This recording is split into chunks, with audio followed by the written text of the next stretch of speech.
Okay, we're on Sadi Dalid Amud Beis. A few lines down. Shachva. If you're in the article 94b1, the second column. Here we go. Shachva to have a bit Derokra. There was a corpse that was in the city of Derokra. Sharav Nachman Yitzchak Lapukem Lecharmelis. Rav Nachman Yitzchak allowed the corpse to be taken from a private domain into a Carmelis. A Carmelis, again, is a place which Midrabanan, you are not allowed to carry to. Amle Rav Yochanan, Achua Demar Bered Rabbanan Rav Nachman Bar Yitzchak. So Rav Yochanan, the brother of Mar, the son of Ravana, said to Rav Nachman Bar Yitzchak, "Come on, how are you allowing this to happen?" Rabbi Shimon, like Rav Shimon. Meaning, again, it was Rav Shimon who was the one who said that you're not going to, that there's no melacha involved, right? It's called melacha shin legufa when you take an item out of a private domain and bring it into, bring it out, because it's not doing it for, like, so to speak, a higher purpose. So you're going like Rav Shimon, Emer de Pater Rav Shimon, Michi of Chatas. Rav Shimon only said you're not going to bring a Chatas. Isura Drabanan mi'ika. Rav Shimon never said it's totally permitted. In other words, we never spelled this out, but when Rav Shimon said that Rav Shimon said the malacha is patur, when he said you could take a corpse and bring it outside, all he was saying was that you're exempt from a korban chatas. He's not saying that you could actually do it. He's just saying you won't have to bring a korban. So how in the world is Rav Nachman Yitzchak allowing this corpse to be taken out from the private domain into the public domain? So Amar Rav Nachman Yitzchak replies, he says, by God, da'ilas be'at. In this case, even you would allow someone to take the corpse out. What does he mean? And not only according to Rav Shimon, who allowed malacha shen shich legufa, meaning you will not be chai b'chatas. Even his bar plukta, even the one who argues with him, Rav Yehuda, who said that davar shen shich legufa is you're going to be chayav for. I didn't say the corpse would be taken into a public domain, which would be a Isser Daraisa. L'charmelis kamina. I'm talking about taking it from a private domain into a Carmelis. A Carmelis is a place which is only forbidden rabbinically. And Gadol Kavod Abrios, and human dignity is so great, Shedoches Losasei Shabbatorah. It even suspends a prohibition of the Torah. Meaning, we're talking about a scenario where this corpse was, when it was inside, it was actually much warmer. And when you brought it to the Carmelis, it would actually be able to be a little more cooled off, and therefore would not decompose. And therefore, for kavod abrios, for the dignity of humans, it would therefore be permitted to remove this corpse from a private domain into a Carmelis, because you're only in violation of a rabbinic law. And for kavod abrios, for the dignity of human beings, this would be allowed. Okay, so basically what he's saying is that this has nothing to do with Rav Shimon's view of malacha shin tzrich legufa. The reason this is permitted is because of the fact that there's kavod abrios involved. It is disrespectful to have this corpse over here, and therefore for the sake of kavod abrios, you'd be allowed to move this body, and it would override the typical malacha, the typical rabbinic malacha of taking from a private domain into a Carmelis. Also, by the way, it overrides muktzah, because typically a corpse is muktzah, but again, since it's kavod abrios, muktzah would not apply. That's the way that most understand it. Some say you would still have to put like a piece of bread on top of this corpse to get around muktzah. Okay, Stan Hassam, we learned over there. In another Mishnah, okay? Hatolish simani tuma, a person who plucks out the signs of tuma from a tzaras affliction. Okay, for a tzaras affliction to be tameh, you need to have hair, 2 hairs growing in it.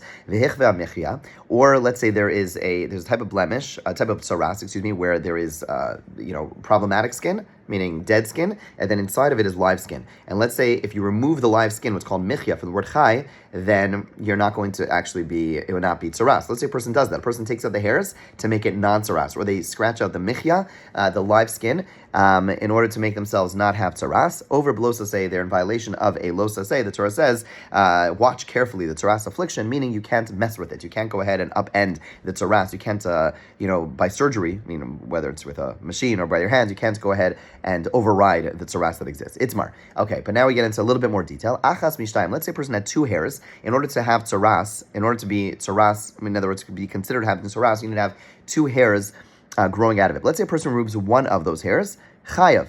Then you're going to be chayav. Why? Because it just went from a case where you'd actually have tzaras. Now by taking one out, you now no longer have tzaras. You're still in violation of the prohibition. However, achas mishalosh, let's say you had 3 hairs and you remove one of them. Rav Nachman Amar chayav. Rav Nachman says you're still going to be chayav.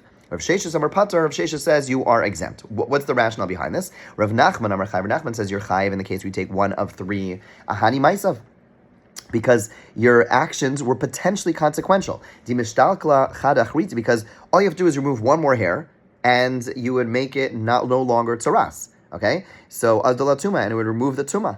So Rav Sheshes Amar Pater, Rav Sheshes says you're Pater. Why? Hashta miyas ha isa l'tuma. Because even though it's true, it's a step in the process, but right now you have 3 hairs, you take 1 hair out, you still have 2 hairs. So I didn't do anything. I didn't do anything meaningful. And therefore Rav Sheshes says you were going to be Pater. Okay, so again, Rav Nachman says, again, let's just review quickly, to be chai for tzaras, To be considered taras, be considered tameh, you need to have 2 hairs growing out of your taras. If a person takes out 1 hair out of the 2, everyone agrees you're chayiv because you just made yourself no longer tameh, and that's in violation of the Torah prohibition. If let's say you had 3 hairs, you remove one of them, Rav Nachman says you're going to be chayiv since your action, although right now you're still tameh, but if you keep on going, you take 1 more hair, you're going to then be pater. You're going to be tahar. You're not going to be tameh, and therefore your action was meaningful. Rav Sheshes said you're pater since right now you still have 2 hairs left, and therefore taking that 1 hair out of 3 is not a problem. Amar Rav Sheshes, what's my source for this? Our Mishnah, we learned in the Mishnah.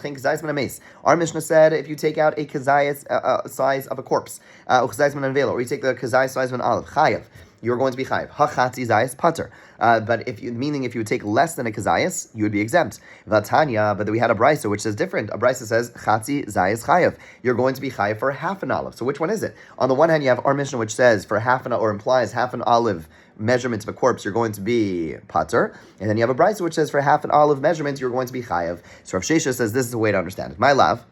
Must be like this. Hadatanya chayev, in the case where it said you're chayev for a half olive, da'apik chatzi zayis mikazayis. It's because you took half an olive from an olive. And by doing so, let's say you only had 1 olive's worth of tumah, right? Of a mace. And that's enough to have tumah. But let's say you take half an olive from that full olive. So what happens at that moment?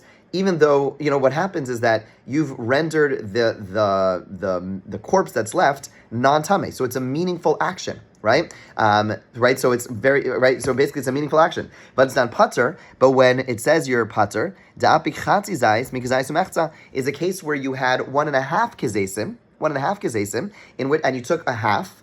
So even though a half, if you keep on going, you're eventually going to take that 1.5 tumah corpse is now going to eventually become to a point where it's going to be tahar. But right now, all he did was take a half, right, from 1.5, and therefore you still have a kazayis left in the house, and therefore it's not a meaningful action. Rav Sheshes says this is no different than when I have 3 hairs. I took 1 hair, I still have 2 hairs, right? So similarly, I have 1.5 kazesim of corpse, and I take a half kazayis away. I still have 2 half kazesim. I still have a zayis. It's still meaningful. And I'm going to be pater. So that's my proof. Rav Nachman disagrees. He says no. In both cases, let's say you took a half from a whole or a half from 1.5. In both those cases, you're going to be chayiv. Vadadam pater. What do I do with the implication of our Mishnah that says you're pater for a half zayas? Da'apik chatzi zayas mimeis gadol. We're talking about a case where a person took a half zayas from a tremendous collection, like a huge corpse. A person takes a half a zayas from a huge corpse. It's not even considered a meaningful action. In other words, Rav Nachman, he said, if I have 3 hairs and I take 1, and I'm going to be chayev because even though I didn't really change the status of the tzaras, it's still tameh because there's still 2 hairs left. But he says you're going to be chayev because all you have to do is take 1 more hair. And that's similar to a case where I have 1.5 zaysim of nevela, 1.5 zaysim of a corpse, and I take a half a zayis out.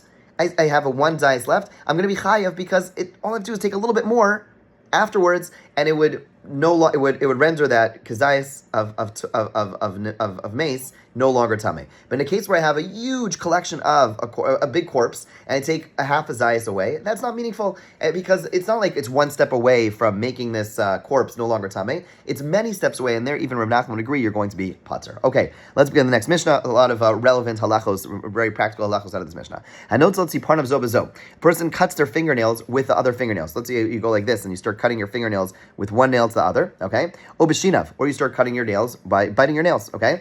Or if you remove your hair with your hand, okay?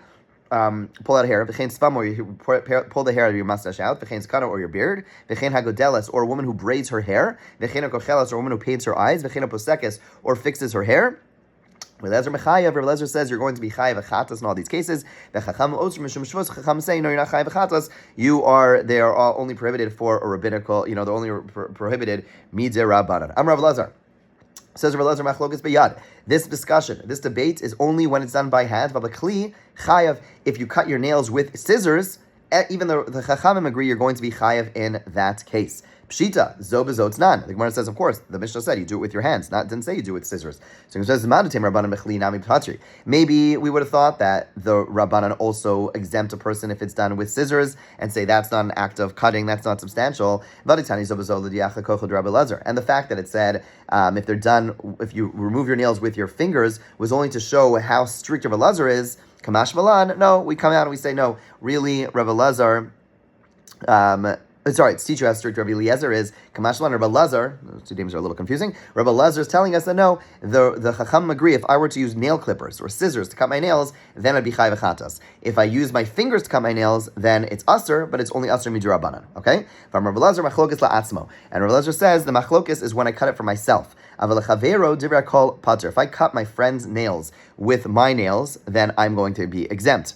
Okay, pshita, tzipar v'tznan, tzipar nav tznan. The Mishnah said, if you cut your own fingernails, right? That's what it said. So of course, if you cut someone else's nails, you're going to be pater. Ma'adatema, Rabbi Eliezer, lechaver nam mechayev. Maybe Rabbi Eliezer, the stricter one in our Mishnah, would also hold if I cut my friend's fingernails, I'm going to be chayev. Vadiktani tzipar nav l'diach lekochad rabbanan. And the reason it said my own fingernails is to inform you how lenient the rabbis are. That even if I cut my own fingernails with my nail, I'm still going to be pater. Kamash malan. Rabbi Eliezer says no. That Rabbi Eliezer comes to teach you that Rabbi Eliezer would agree that if I remove my friend's fingernails with my nails, that's too abnormal. I'm going to therefore be exempt. Okay, v'chein sa'aro. Similarly, if I pull out my hair, okay, Tana, hanota melo pi hazug chayiv. If a person removes a scissors tip full of hair on Shabbos, you're a chayiv achatas. Ask the Gemara v'chama of lo fi hazug. How much is this a scissors tip full? Rabbi Yehuda shtaim, 2 hairs. When a person removes 2 hairs, they're going to be chayiv on Shabbos. But Tanya, the Gemara asks, wait a second. Later in the Brisa, after this example, it says lukarcha shtaim. And regarding tearing out hair, okay, not cutting hair, but the tearing out of hair, it says 2 hairs. So implication that the halacha before, when it said melo pi hazug, which is a scissors tip full, it's not 2 hairs. So what's going on? Ema v'chein lekarcha shtaim. So you amend the text. Really meant to say that similarly, when it comes to it wasn't saying also. It said also. I mean, it wasn't saying like to separate the two. It was saying that the two of them also be the melofi azug. The first case and the second case, both cases, is 2 hairs. Tani nami hachi, and we have a brisa which supports this. Hanodon melo pi hazug b'Shabbos chayav. Person removes a scissor tip full of hair on Shabbos. You're chayav v'chatas. V'chama melofi azug. How much is a scissor tip full of hair? Shtaim, 2 hairs. Rabbi Eliezer Omer Achas. Rabbi Eliezer says you're chayv v'chatas even for 1 hair, removing 1 hair on Shabbos. Umodim chachamim Rabbi Eliezer, and the chacham agree with Rabbi Eliezer. B'malaki levanos b'toch shchoros. If I take a white hair out of my dark hair, if I go ahead and I pull this white hair out of the dark hair on Shabbos, then I'm going to be chayv even though it's 1. Why? Because that's a meaningful act. If it's just dark hairs and I pull 2 out, I'm going to be, that's when I'm chayiv, and if I pull 1 out according to the Chum, I'm going to be pater. According to Eliezer, I'm going to be chayiv even for 1 hair, because he holds that's meaningful. The Chum say, no, 2 hairs is meaningful, but if I'm pulling a white hair from a dark hair on Shabbos, then I'm going to be chayiv. And then, here we are, shafil ach chayiv v'davar zeh ach b'chol aser. Important halacha that's added. This is going to be true even on during the weekday. I'm not allowed to pull out a white hair if I have white hairs. Once in a while, my kids want to pull out my white hairs. They say, hey, can we pull this out? The answer is no, you cannot do so. It's actually forbidden. Mishum shnemer lo yilbash gever simlas isha. There's a prohibition of a man wearing women's garments, and included in that is not just clothing, but anything which is seen as a feminine type of act for a man to do, for beautification, for a man to do those actions is forbidden. Okay, so a whole lot of discussion about different halachos over here. So many interesting discussions. Let's say a person is, is very, again, is a person allowed to dye their hair? The short answer is most poskim say absolutely not. This is in violation of this prohibition. A person to dye their hair would be forbidden. There's some discussion, a scenario, a person, let's say their hair turns white at a very young age. There's discussion around this, maybe having a non-Jew do it, and if it's done because of embarrassment, then maybe it's allowed. There's also extensive discussion about, since nowadays it's much more common for men to dye their hair. Does that change things? The short answer is when, there are things which are done by men, it becomes the norm for men to do, then it no longer is in the category of not doing a feminine thing. So a good example of this, so dyeing your hair, most poskim still say is still prohibited, and most poskim will say you cannot dye your hair dark. But another example, which most poskim are makel about, is unibrows, right? If a person has like a significant hair growing between their eyebrows, to trim their hair, to cut their hair between their eyebrows, that is seen by most poskim as this is no longer seen as a feminine type of hair care, and therefore it's permitted. There's also discussion about bushy eyebrows, if you're allowed to trim your eyebrows. And so again, here too, many poskim say, since it's become like the norm for men to do this, therefore it's not prohibited. Okay, Tanya, Rabbi Shimon ben Elazar Omer, Tziporin Shper Shruba. Let's say you have a fingernail that became detached most of the way. So you have a fingernail, and most of the fingernails came off. Tzitzin Shper Shruban, or cuticles that have become mostly detached most of the way, right? Most of it's already pulled off.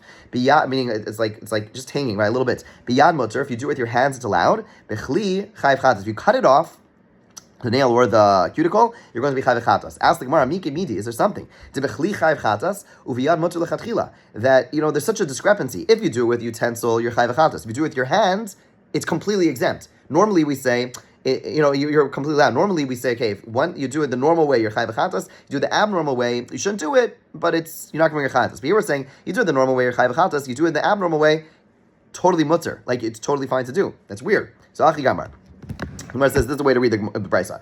Pirshu ruban, if most of it came off, biyad mutter, bechli patra v'lasar. So if most of your fingernail or cuticle became detached, with your hands you could take the rest of it off. So if you have like a hangnail on Shabbos, you'd be able to take it off with your finger. Okay, right? If most of it came off, okay, if it's just hanging by a little bit, bechli patra v'lasar, but you can't do it with a nail cutter because that would be, you wouldn't bring a chatas, but it'd still be aser. Lo per shruba, but if most of it's there, meaning you don't have most of it off, then biyad patra v'aser. Then if you do it with your hands, then it's forbidden, but you would not bring a chatas. Bechli chayv chatas. In that case, if you do it with the utensil, you're going to be chayv chatas. Amar Yehuda halacha Rav Shimon Lezer. The halacha is like this view.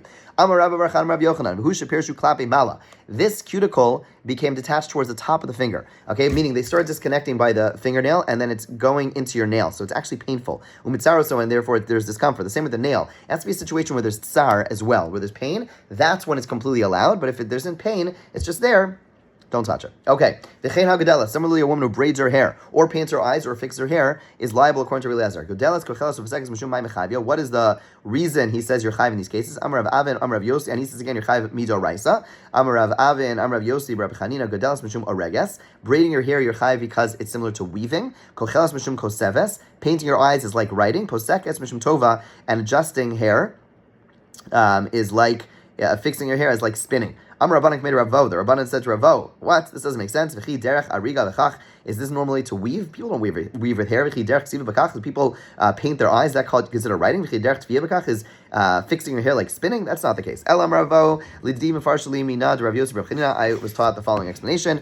We're on Tzadi Hey Amad Aleph. Kochelas mishum tovas. Painting one's eyes is like dyeing. Godelas to posekes mishum bona. Braiding or fixing hair is like building. Okay, so let's just pause for a second. Painting eyes is liable for dyeing. Okay, so there is, a lot of this. So again, this is really Eliezer's view. The Chachamim say you're not chai midorais, but you are chai midorabanan, and a lot of discussion about certain types of makeups that maybe avoid this issue based on their lack of permanence. There is, extensive discussion, but it revolves around this question: is this considered dyeing when I do so, or do we say since it's so impermanent, therefore this is, and because of the fashion it's put on, right? There's other issues as well. There's the permanence. There's also the type of there could be issues of using creams on Shabbos and things of that nature.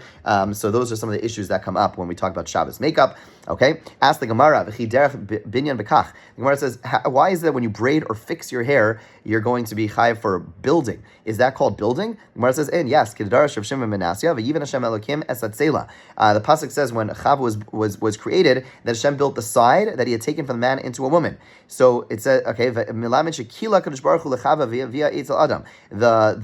Rav Shimon Yassia learns that when before Hashem brought Chava over to Adam, Hashem braided her hair. Okay, because they call a braider a hair builder. Okay, so you see that it's called building. You see, you learn from the word vayiven. Hashem built. What did He build? He built her hair. It's called building her hair, and that's this idea that we learn that braiding hair is forbidden. You can put your hair in a ponytail, but to braid hair on Shabbos is actually aser. Tanya was learned in a brayso. Rav Shimon Eliezer Omer Godelas. Kochelas of a woman who braids her hair, paints her eyes, or fixes her hair.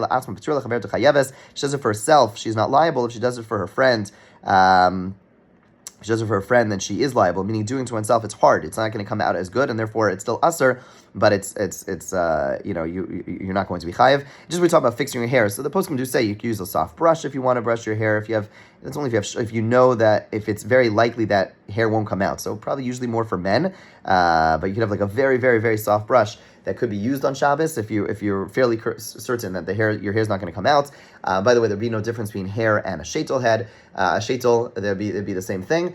Okay, but basically, you're allowed to like make a part on Shabbos. That's allowed. You can use a soft brush on Shabbos, but to go ahead and braid your hair or to like set your entire hair, that's going to be an issue. Similar to what we said above, applying rouge to her face, makeup to her face should not be done because that is a form of dyeing. Okay, have a wonderful day.